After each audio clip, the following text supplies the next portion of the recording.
How goes the family? Welcome back to Larry's Anything Goes. Happy Friday. You made it through another week. Happy Memorial Day weekend. All that good stuff. Hopefully you guys are having a great and exceptional day. Definitely rest in peace to the fallen that have fought for the United States of America. Me being a veteran myself and me being a child of veterans and whatnot, both my parents met in the Army overseas in Germany. So that was back in the 80s. So I definitely just wanted to give out some love and all that good stuff. But anyways, today's word of the day is preparation. I'm kind of going sides with the quote of the day. But you know, the times we're living in from an inflationary standpoint, heck, from a violent standpoint, cost of living, job market, businesses, all that good stuff. A lot of uncertainty. I mean, you see the gas prices, you see the home prices, you see food prices. I mean, stagnation is at an all time. Not even just inflation is at an all time high, but stagnation is at an all time high. But anyways, preparation stands for the action or process of making something ready for use or service or getting ready for some occasion, test, or duty. And the old saying, if you stay ready, you got to get ready. Well, that's not only in regards to people, owning rifles or people having an education, but that goes into two categories that I always talk about on a regular basis in regards to having a significant amount of savings in your bank account or bank accounts and a significant amount of assets, stocks, bonds, cryptocurrencies, real estate, business, various, heck, even a whole life insurance policy. These things matter, individual retirement account, 401k, solo 401k, solo IRA. These things matter because being able to pull money from different resources have been mattered not only forever, but they definitely matter during a pandemic. And now what you see right now is a slowly but surely economic downturn. Now, do I think I'm not an economist, but do I think that the U.S. economy is going to go back into 2007? No, I don't think you're going to see basic 60 to 70% neighborhoods going into foreclosure because that's how it was in my neighborhood in Northern Virginia back in 2007, 2008. I can't speak for you all, but that's how it was in my neighborhood. And a lot of neighborhoods is driving around the county that I lived in. And it was around the country. And certain states were in a recession before you had the global recession at that time. So that's another thing to take into consideration. But and the beautiful thing about the pandemic is that a lot of people saw hey, when it comes to making a living, where you live at, how you live, how you make your money is very important. So a lot of people were awake. A lot of people stayed in I like to call it the financial coma, where they're like, well, I got my job, I'm good. Oh, my neighborhood is okay. Stagnation, as I like to call it, comfort zone, which is a death sentence in 2022. And now that May is over with, we're halfway through 2022. That's why my eyes are set on looking at 2023, and 2024, as far as where I'm trying to take my life and where I'm trying to see things go and end up and all that good stuff. All right. But anyways, today's quote of the day, and I'm almost done with this. If you ever get a chance, I had the pleasure of meeting these brothers, the By the Hood brothers, Corey Camp and Jimmy the Blueprint Williams. They wrote this book called Own Your Time and Space. Very great book. And I think it's self-explanatory because regardless of what school system you go through, regardless of what part of the United States you live in, the school system's trained to keep you as train you as an obedient worker. In my personal opinion, in today's most school systems, outside of teaching basic reading and math and comprehension skills, a lot of them are obsolete because they're not preparing kids for the real world. They're really not. My personal opinion, by the time a kid is 16 years old, he or she should be being prepared to an ROTC program to join the military. They should be being prepared for skill sets in regards to barbershop, beautician, trade skillsmen in regards to electrician, plumber. I've seen certain school districts have this, but unfortunately not a lot of them do. And then if obviously if you want to go work in the medical field or be an engineer, then it's like, to me, your last 2 years of high school should be dedicated towards teaching you, at least having one to two class, one class per year, dedicating to teaching you the skill set that you might, maybe take a test by the time you're in the ninth grade or 10th grade to say, hey, what do you really want to do with your life? And then how, as we as a school district, are going to get you on the trajectory of trying to get you there, and having, teachers at that time teachers having a conversation with the parents and like, okay, this is what your child's interested in. Maybe, see how you can, especially the best thing about today's world is you can just get on the app and watch professionals do the things that you want to do. It's like we didn't have that growing up, as me as a millennial. Every now and then they'd have professionals come to the school, but majority of the time it was for jobs that at the time I wasn't interested in. I'm just going to keep it real. So I'm just keeping it real honest on that one. I wasn't interested in the jobs at the time, but I digress. But anyways, I would like to see more of that. I know certain school districts are doing it. A lot of private schools do this, because they're trying to mold the scholars and the future leaders from a political standpoint, financial standpoint of tomorrow. That's a lot of the Ivy League schools do.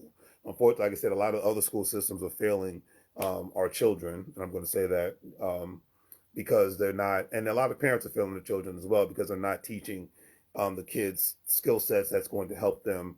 The school system is going to be able to do but so much. A lot of times it boils down to what is the parent doing in the household too. Hey, how are you molding these people to take it to take their lives to the next level? And because there still will be room for fun and partying and all that good stuff. But this, like I said, the main reason why I started making content because this is what I'm passionate about. This is what's near and dear to me. And my last 2 years of high school, I was just like, I just wanted to get out and I wanted to get the right job.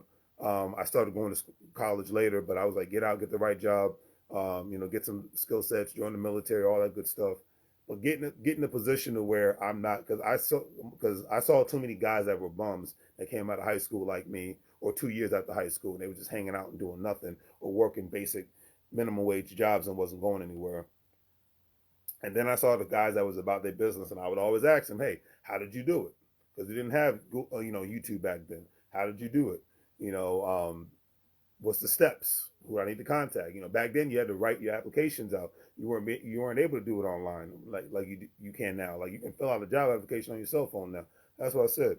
Got it made. I wish I had that option. I had to freaking walk to places.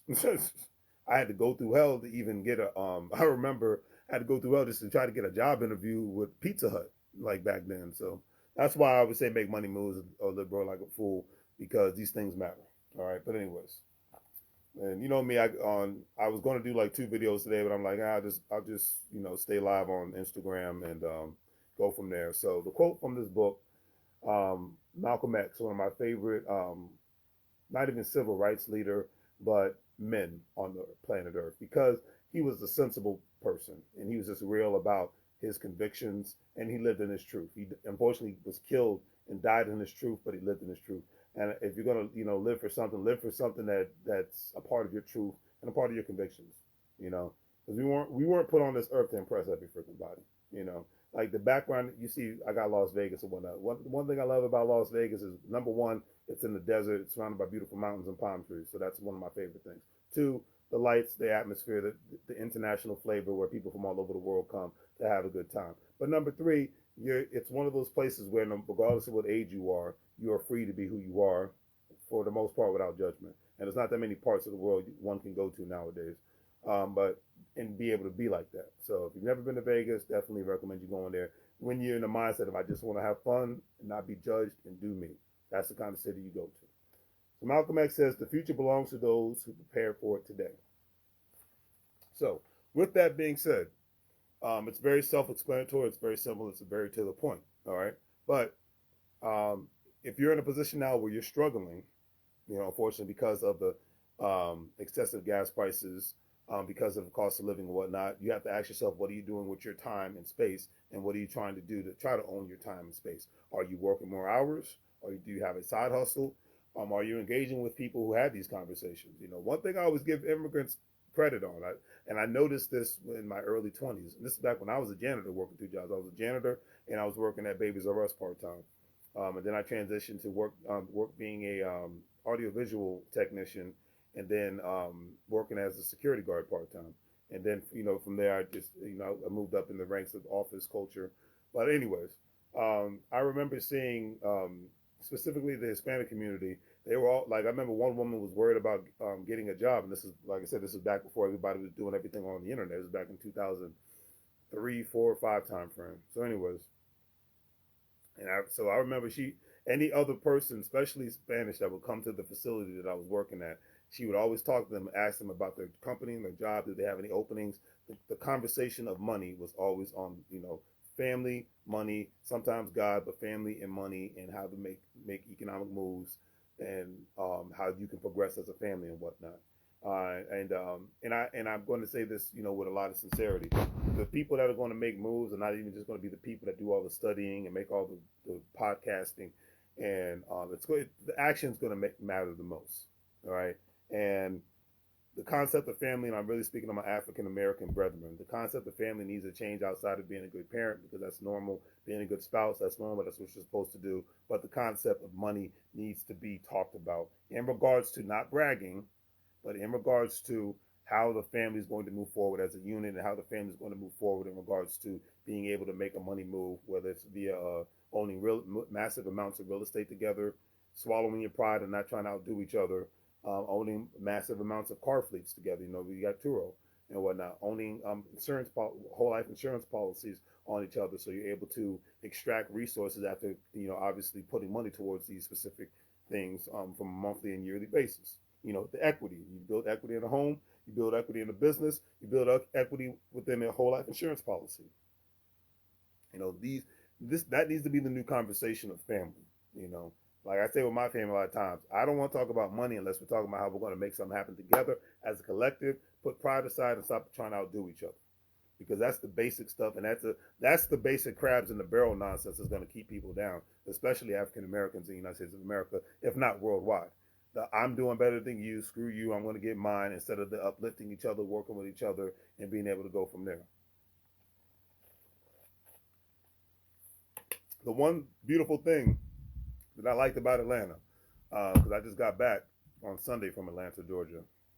The main thing that I love the best about it is a majority of the businesses I frequented were black owned. I saw that they had signs on the building saying black owned business. So people had pride in supporting each other's businesses down there. People had pride in, you had some ratchetry, but you got that everywhere and whatnot. And then you had people working together. And then of course in the South, the hospitality wherever you go for the most part is pretty cool. I mean, you got your a-holes everywhere, but I just like the feeling of, hey, how you doing? And people not taking it as you're trying to hit on them or try to get something from them. So that was pretty cool. And, and then of course I noticed, like when I go to places like LA or Atlanta or Vegas, and I wear my make money moves and live broke like a fool, or assets equals freedom, debts equals liabilities, I get more love from people wearing those kind of shirts compared to being in the DMV area. Not to say you don't have it here, but I love that. But that's the only way it's gonna work, and the thing is, because things are so crazy right now, and especially with real estate, it's not, it's people, whether people want to believe it or not, real estate has helped made a lot of people rich. Slowly but surely, it made a lot of people rich. Especially a lot of times people utilize real estate and whole life insurance policies, individual retirement accounts, solo IRAs, solo 401ks. People, they utilize these things to not only contribute to them, but after a certain amount of time, it's a way to extract resources and whatnot. So that is one thing to take into consideration. It allows people to extract resources from those specific entities. You know what I mean? And okay, all righty. So yes, it's a way for people to extract resources from those entities. And when people have like 7 to 10 people living within one area, living within a home and whatnot, on that same mindset, there's so many things you can do. And that's one of the biggest reasons why the Hispanic community has been able to flourish, outside of other things. But that's one of the main reasons, is having, like I said, you can laugh and joke, laugh at somebody having 2 to 3 families living up in the house, man, but there's always a reason behind that. It's not just for survival purposes, it's for growing resources purposes. Like a lot of people nowadays, they're, because so many people don't spend that much time in their home, they're like, well, hey, why don't I rent out my house? Or why don't I just rent out bedrooms? So this way I don't have to worry about, I'll be able to save money on my rent or whatnot. Or I'll be able to save money on my mortgage. Or a lot of times people will sell their house, live in a 1-bedroom, whatnot, for a year or two, and that gives them an opportunity to save money. Living below your means can help, and putting money in the savings account and putting money into other investment accounts can help one out on so many levels. Am I giving financial advice? No, because you got to do your research. I'm not going to tell you where to go do this. I'm saying this is an idea, and you have to be the adult and have the onus on you, and you do the research and go from there. Because one of my biggest pet peeves a lot of times, especially within the social media world, a lot of people don't want to take accountability for their actions. They can't wait to blame somebody. Especially if somebody on a social media platform says something. That's why we say, I'm not giving you out financial advice. I'm not a financial advisor. This is for educational purposes. You got to do the research. Whenever I hear information, say from EY University, or from the Buy the Hood guys, or from a Dr. Boyce Watkins, or Jason Black, Tariq Nasheed, I need, Meet Kevin, Graham Stephan. I'm still going to do the research on my own before I'm jump. I might feel froggish, but I'm not going to leap until I know it's safe to get on the other side. I know there's going to be risks once I leave that specific pad to jump on the other one, because I could fall in the water, and then something in the water could be waiting to kill me or at least hurt me and whatnot. That's what investing is. That's what life is every single day. I mean, regardless if you invest or not, the moment you walk outside of your house, you're stepping into something. Hey, the moment you're walking in your house, sometimes you're stepping into something. So there's risk involved with everything. Having a job, going to school. Unfortunately, like you said, see what happened with those kids in Texas, which is a very sad thing. See what happens with people going to the grocery store in Buffalo. Very sad thing. So you're gonna, regardless of whether you want to believe it or not, your life is at risk every single second, every single day. So that's why it's a very big pet peeve when people actually act like they get insulted because I want to talk about investing. It's too risky. So is life. What are we talking about here? And it's not even just for me to make money off of. I'm like, no, I'm passionate about this subject, and that's why my voice sounds like this. Sometimes people like, it's your tone. No, I'm passionate about people being able to have options. Yeah, you commit to a relationship. You commit to being a parent. You don't need to commit to a job forever. You commit to being a parent forever. For the most part, you commit to being a spouse forever. But you don't commit to being in the just over broke category. All right, that's what a job stands for if you don't know how to make money outside of it. Jobs are great. I have a job. I've had many jobs, but I make my job. I've been working to make my job an option. All right, and I know when times are hard, you got to, like, hey, I own real estate and whatnot, rental properties. And when things happen, especially during the pandemic, especially when I didn't have a tenant and whatnot, hey, I was able to pull money from savings accounts and whatnot and other resources when things happen. And having, being a business owner, having that business credit card, that's another thing that's not talked about enough. When you have a business on certain levels, you can, like I said, do your research. You can apply for business credit. Utilize, and how do you establish business credit? We'll spend it on things that you already have the money for, or spend it on things you need to spend it on when it comes to the business. And then you've established business credit. Same thing with credit cards. You spend, you get a credit card, you spend this money on it that you're already going to spend anyways, not get stupid with it, pay it off, get your score up, and get access to more credit and whatnot, get access to more capital. My boss was telling me the other day, he's like, do you think Elon Musk is buying Twitter with his own money? No, he's using OPM, other people's money. Billionaires and millionaires constantly use other people's money, but working people don't want to figure out the concept on how they can use other people's money outside of buying a house and buying a car. There's so much more to that. And the thing, like I said, my biggest pet peeve is if you live in the U.S., you're in the game of capitalism, whether you want to agree with it or not. Even in the most liberal or conservative state, the most tax state or less tax state, you're in the game of capitalism. Learn to play the game. I cannot put it, any other way. And the problem is most people get sidetracked with nonsense and gossip and what the media is telling them, and they don't get focused on what matters. Okay? I'm not saying you can't have fun. I'm not saying you can't be entertained. Hey, I just watched Corey Holcomb's Comedian Live special to just start. I wanted to get some laughter going on because it's been raining all day. So I'm just like, I want to see something funny. And then I'm like, all right, I'm going on live to talk about something serious. Grown people talk. All right, but anyways, that's it for me. That's my rant for the day. I might go live later on this evening or definitely live tomorrow. We'll see what happens. But anyways, hopefully you guys have a great weekend. Salute to the veterans out there. Much respect to you and your families for all the sacrifices that you made. And keep up the great work. Those who have currently served, who are currently serving, and those who have served. Definitely much love and respect to you all out there. And, hey, for those of you who have a 3-day weekend, 4-day weekend, whatever, do me a favor and do two things. Have a little fun and learn something at the same time. That's all I can say. Keep it simple. Listen to a podcast. Doesn't even have to be multiple podcasts like I listen to. Listen to one smart podcast. Read a book. Crazy concept. Read a book or listen to an audible book. And have some fun. Whether you have a family or you don't, do something that is going to put a smile on your face as long as it's legal. But do something that is going to make you happy and go from there. Because with these last two recent events, it's even made me appreciate life more. And it's sad that it takes horrific events that will happen in Texas and Buffalo for me to appreciate life more. But when these things happen, I'm like, hey, like people say, hey, how you doing today? Hey, I'm alive and well. That's all I can ask for in 2022. I'm alive and well. All right. Do I have everything I want now? No, but usually that's not the case in life. But I'm alive and well, and I could not ask for more. I couldn't ask for more than that. All right.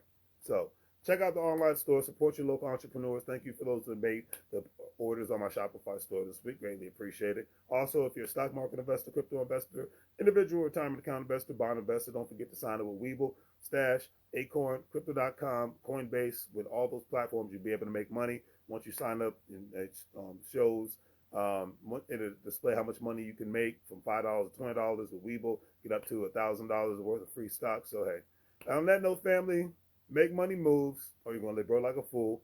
Have fun, enjoy your life, enjoy your health. You work on your health too. It's like that's something that's not talked about enough. It's like if you usually see me drinking this, I got lemon, I got green mint leaf in here, I got cucumbers.